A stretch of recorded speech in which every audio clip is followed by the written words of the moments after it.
Bom, hoje eu vou falar um pouquinho da água. Claro, todo mundo sabe que a água, H2O, uma molécula de oxigênio e duas de hidrogênio. Só que aí tem uma coisa importante. Como o oxigênio tem 8 prótons, 8 elétrons, o hidrogênio tem um próton e um elétron, o oxigênio ele é mais eletronegativo. Então ele atrai esses dois hidrogênios para ele.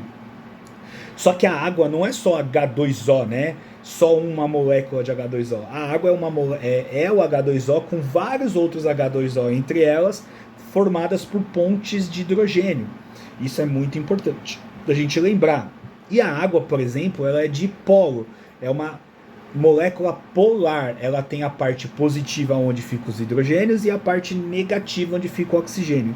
E se eu não me engano, a sua formatação ali da sua molécula, entre uma ponte de hidrogênio e a outra, tem uma questão, acho que é 146 graus, 145,5 graus, alguma coisa assim, que é importante essa formação, porque como elas vão ser ligadas em várias outras moléculas pela ponte de hidrogênio, essa formação dela é importante para isso. Eu vou deixar uma imagem aqui para vocês depois darem uma olhada. E aí, falando disso, depois dessa imagem aqui, a gente tem um comportamento de coesão e de adesão. Isso é importante também na água porque ela vai participar de algumas reações dentro do nosso corpo e o transporte dentro do nosso corpo. Então a coesão é tipo a água atraindo água, sabe? Sabe quando um inseto anda em cima da água, um está atraindo o outro? É mais ou menos como fosse isso. E a adesão é a água atraindo outras superfícies polares, não mais a água, e sim outras superfícies polares para ela, como por exemplo as paredes dos vasos sanguíneos. Então, quando você une essas duas coisas, a coesão e a adesão, por exemplo, você tem a capilaridade. A coesão faz a água escalar, né, subir, e a adesão faz puxar o resto da coluna de líquido. Então é como se fosse isso aqui, ó. Por exemplo, você coloca um canudinho lá na sua Coca-Cola, na sua água. Aí aquela água sobe no canudinho e equilibra. Ela fez isso pela coesão e depois pela adesão à parede do canudo. Além disso, a água pode ser hidrofílica e hidrofóbica. A hidrofílica, a água é amiga da água. Ou seja, tudo que é hidrofílico, substâncias polares como sais, açúcares, que se dissolvem na água, são essenciais pelo transporte desses nutrientes. Então, por exemplo, se eu pego um NaCl e jogo água nele, eu separo o sódio do cloro. Então, a água, como hidrofílica, ela serve para transportar nutrientes pelo nosso corpo e para promover algumas reações. Ao contrário, quando ela é hidrofóbica, alguma coisa tem medo dessa água. Por exemplo, colesterol. O colesterol não se mistura com a água, porque o colesterol não é polar, ele é apolar e a água é polar, então eles não vão se misturar.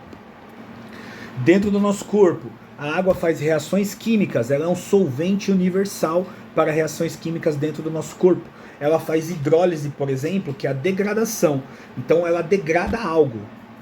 Exemplo, quebrar uma proteína, degradar um carboidrato, transformar esse carboidrato em energia, de glicogênio para glicose, por exemplo, precisa ter uma aguinha ali.